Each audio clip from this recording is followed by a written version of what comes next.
भारत दुनिया का सबसे बड़ा लोकतांत्रिक देश है। यहाँ पे हर 5 साल में जनता सत्ता का परिवर्तन कर देती है। लेकिन क्या इसी भारत में राजनीति इस तरीके से करवट बदल रही है कि क्या एक व्यक्ति सभी से ऊपर हो गया है? क्या विपक्ष इतना कमजोर हो गया है कि संसद में आपकी बात रखने को ही नहीं तैयार हो पा रहा है? तो आज हम बात करेंगे कि क्या यह देश जो है सिर्फ एक पार्टी, एक व्यक्ति के नेतृत्व में चल रहा है? क्या देश की राजनीति से विपक्ष खत्म हो रहा है? और यदि विपक्ष खत्म हो रहा है तो इसका असर आप पे क्या पहुंचेगा? तो दोस्तों, ये बात है 2014 से पहले की, जब समाचार पत्रों में एक खबर चलती थी, भ्रष्टाचार, महंगाई, बेरोजगारी, स्पेक्ट्रम घोटाला, कोल घोटाला, कॉमनवेल्थ घोटाला, और इसी वजह से जनता परेशान और त्रस्त हो गई थी। जनता कहती है कि नहीं, अब बहुत हुआ, अब हम सिर्फ सरकार नहीं बदलेंगे, अब हम सिस्टम को भी बदलेंगे। और उसी दौर में गुजरात के सीएम श्री नरेंद्र मोदी जी आते हैं और उन्होंने कहते हैं कि नहीं, मैं बदलूंगा, मैं देश को झुकने नहीं दूंगा, देश को बिकने नहीं दूंगा। उन्होंने राजनीति का स्वरूप ही बदल दिया।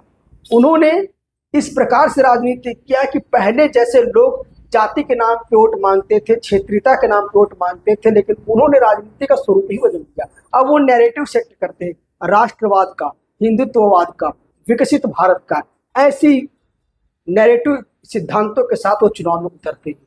और उन्होंने लाभार्थियों को राजनीतिक बल में बदला, जैसे आयुष्मान कार्ड, उज्ज्वला योजना, राशन, इन सभी के जो लाभार्थी थे उनको वो राजनीतिक बल में बदला। और इसका परिणाम यह हुआ कि जो बीजेपी थी वो पूरे सेंट्रल में बहुमत के साथ आती है। बहुमत में आने में कोई दिक्कत नहीं है, यानी कि सरकार अगर मजबूती के साथ है तो ये देश के लिए बहुत अच्छी बात है, लोकतांत्रिक व्यवस्था में सबसे अच्छी बात है। लेकिन खतरा तब पैदा होता है कि जब उस मजबूत सरकार पर निगरानी रखने वाली विपक्ष कमजोर पड़ जाती है।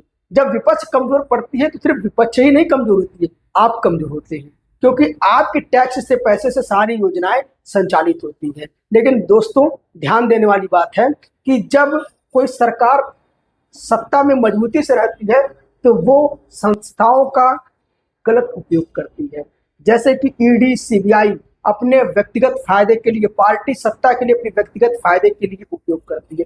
आप दोस्तों समाचार पत्रों में देखते होंगे कि जो नेता बीजेपी ने आरोप लगाया, जो भ्रष्टाचारी होता है, बलात्कारी होता है, जैसे वो बीजेपी में जाता है वाशिंग पाउडर की तरह धुल के वो ईमानदार बन जाता है।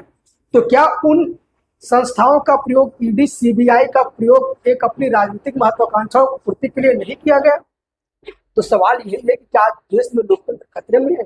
तो दोस्तों, लोकतंत्र खतरे का होने का कारण यही है कि विपक्ष खतरे में है। और विपक्ष आज एकजुट क्यों नहीं हो पाया? क्योंकि उसका कारण है कि एक चेहरा नेतृत्व नहीं कर पा रहा है। राहुल गांधी ने जम्मू कश्मीर से लेकर कन्याकुमारी तक यात्रा किया, लोगों के साथ जुड़ा, लेकिन क्या उन्होंने विश्वास जनता का जीत पाया? क्या उन्होंने विपक्ष को एकजुट कर पाए? नहीं, क्योंकि हर राज्य की राजनीति अलग होती है और हर नेता की राजनीतिक महत्वाकांक्षाएं अलग होती है। और उसका यह दुष्परिणाम निकला कि आज विपक्ष इतना कमजोर हो गया है कि जनता की बात वो मजबूती से नहीं रख पा रही है।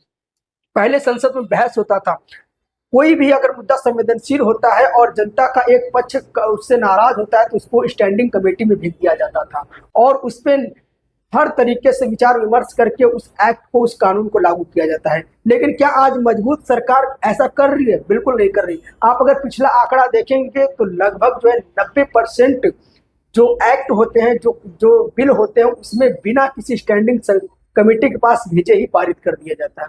आज विपक्ष इतना कमजोर, लाचार और अपंग हो चुका है कि जो लोकतांत्रिक मूल्य है उस पर ही खरा नहीं उतर पा रहा है। देखिए दोस्तों, लोकतंत्र का मतलब यह नहीं होता है कि एक मजबूत सरकार का चुन लेना। लोकतंत्र का मतलब यह होता है कि स्वतंत्र न्यायालय हो, स्वतंत्र प्रेस हो और विपक्ष जो है सवाल जवाब कर सके, जवाब सरकार की जवाबदेहिता तय कर सके। लेकिन आज विपक्ष खुद इतना कमजोर है कि वो ईडी, सीबीआई के ही चंगुल में फंसता जा रहा है और जनता की तो दूर की बात है, वो अपनी ही पार्टी के लोगों को नहीं बचा पा रहा है। आज देश की स्थिति क्या है? देश की स्थिति ये है कि छत्तीसगढ़ के जंगल को बेचा जा रहा है, बिहार के जंगल को काटा जा रहा है, किसी एक अडानी अंबानी जैसे ग्रुप को फायदा पहुंचाया जा रहा है। लेकिन क्या जनता की बातें संसद में चर्चा हो रही है? नहीं हो रही है। तो दोस्तों, एक मजबूत सरकार लोकतंत्र के लिए बहुत अच्छा है, लेकिन उससे अच्छा यह है कि मजबूत सरकार के साथ साथ मजबूत विपक्ष भी रहे। दोस्तों इसी भारत में जब इंदिरा गांधी की मजबूत सरकार थी तो उन्होंने आपातकाल लगवाया था। तो इसी जनता ने विरोध किया था कि मजबूत सरकार हमेशा तानाशाह की ओर बढ़ रही है।